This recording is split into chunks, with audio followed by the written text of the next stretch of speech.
கார்த்திகையில் மாலையிட்டு கனிவாக விரதம் வச்சு மணிமணியா மாலையிட்டு மார்கழியில் பூச வச்சு சபரிமலை பயணம் தானப்பா சாமி வழி துணையா வந்து சேரப்பா சபரிமலை பயணம் தானப்பா சாமி வழி துணையா வந்து சேரப்பா குருசாமி சொன்னபடி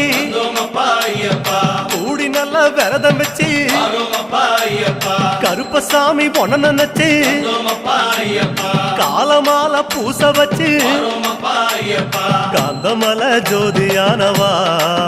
எங்க காவலாக வந்து சேரப்பா காந்தமல ஜோதியானவா எங்க காவலாக வந்து சேரப்பா சந்நிதியில் கட்டுங்கட்டி